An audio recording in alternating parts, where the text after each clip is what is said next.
नमस्कार शेतकरी मित्रांनो, आज मंगळवार 7 एप्रिल 2026.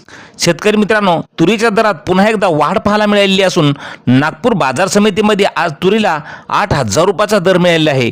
मग संपूर्ण महाराष्ट्रात तुरीला काय मिळत आहे बाजारभाव पहा लगेच आपल्या व्हिडिओच्या माध्यमातून. पण मित्रांनो, विनंती आहे की अजून चॅनलला सबस्क्राईब केलं नसेल तर सबस्क्राईब करा, जेणेकरून असेच बाजारभावाचे व्हिडिओ आपल्याला पाहायला मिळतील.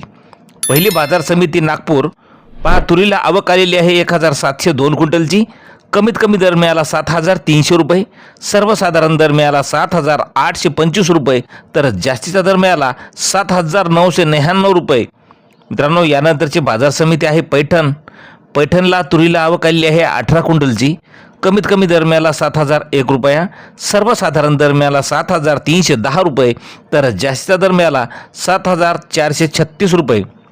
यानंतरची बाजार समिती आहे देवणी या ठिकाणी तुरीला आवक आलेली आहे 20 क्विंटलची. कमीत कमी दर मिळाला 7,600 रुपये, सर्वसाधारण दर मिळाला 7,700 रुपये, तर जास्तीचा दर मिळाला 7,800 रुपये. मित्रांनो, यानंतरची बाजार समिती अंजनगाव सुरजी लाल तुरीला आवक आलेली आहे 70 क्विंटलची.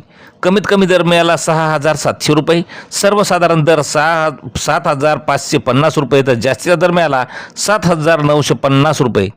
यानंतरची बाजार समिती बुलढाणा आवक आलेली आहे लाल तुरीला 60 क्विंटलची. कमीत कमी दर मिळाला 7,000 रुपये, सर्वसाधारण दर मिळाला 7,150 रुपये, तर जास्तीचा दर मिळाला 7,300 रुपयाचा. यानंतरची बाजार समिती मांडळ लोकल तुरीला आवक आलेली आहे 150 क्विंटलची.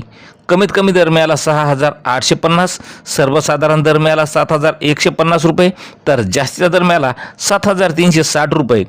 यानंतरची बाजार समिती शेवगाव पांढऱ्या तुरीला आवक आलेली आहे 28 क्विंटलची. कमीत कमी दर मिळाला 7,400 रुपये, सर्वसाधारण दर मिळाला 7,500 रुपये, तर जास्तीचा दर मिळाला 7,500 रुपये. मित्रांनो, यानंतरची बाजार समिती अहिल्यानगर आवक आलेली आहे तुरीला 78 क्विंटलची. कमीत कमी दर मिळाला 5,500 रुपये, सर्वसाधारण दर मिळाला 6,400 रुपये, तर जास्तीचा दर मिळाला 7,300 रुपये.